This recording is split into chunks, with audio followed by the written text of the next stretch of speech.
Hello and welcome back to An Old Man Watches, where today I will be talking about Toho's 1999 production Godzilla 2000, which brought Big G back to theatres after a 4-year hiatus in Japan and launched the franchise's Millennium era, a naming convention that implies a greater level of connection between the films than actually exists, but I guess they didn't want to call it the bunch of not really related movies era. The film begins by establishing that Godzilla is a known long-term threat to which Japan has become somewhat accustomed. There's an organised prediction network that studies the giant monster and forecasts his likely appearances. One consequence of this is Godzilla storm chasers, people who rush from predicted site to predicted site in the same way that some people actively seek out tornadoes in the real world. Meanwhile, other scientists discover a 60-million-year-old UFO deep under the ocean. Their efforts to study it provoke it to life, and it promptly flies off, seeking out and attacking Godzilla. Of course, any hope that this means the UFO might be a friendly ally to humanity is quickly dispelled. After a somewhat inconclusive first encounter with Big G, the UFO flies to Tokyo, broadcasts a message of planned conquest, and begins altering the atmosphere within the city. So, in a now classic Godzilla formula, the enemy of my enemy is my only hope, and humanity better cross its fingers that Big G has what it takes to deal with these extraterrestrial invaders. So after 1995's Godzilla vs. Destroyer, Toho planned to give Big G a lengthy break from Japanese cinemas, allowing TriStar's planned Godzilla trilogy to have its own space and maintain the visibility of the franchise while Toho took a break. However, after TriStar's first Godzilla movie was a critical disaster, plans for further American films were shelved, and so Toho decided to return to production earlier than originally planned. With the groundswell of fan demand for a real Godzilla movie, they had high hopes for the movie's success, hopes that were not borne out. The domestic Japanese box office was only about a third of what Toho had hoped, and the English language dub also fell well short of expectations in the English language market. Now, it is unfortunately true that sometimes good films and shows just fail to find an audience, and there are things to like about Godzilla 2000. But there are also some big flaws that I think go a long way to explaining why it was a box office disappointment. So the first two-thirds of any kaiju film have one function: to set up the final climactic battle.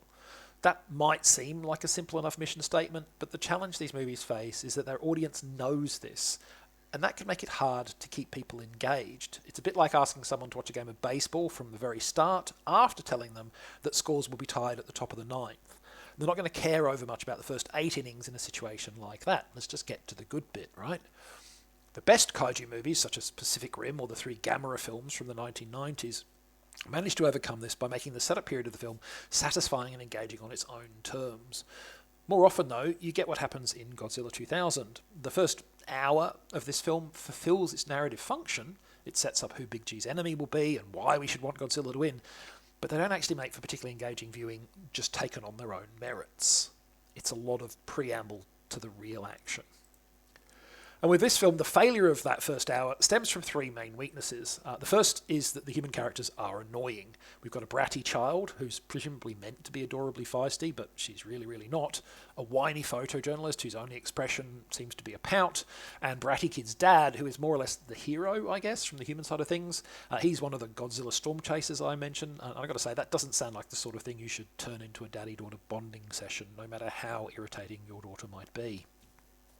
Second weakness is the increased use of CGI and other modern quote-unquote effects rather than model and rubber suit work.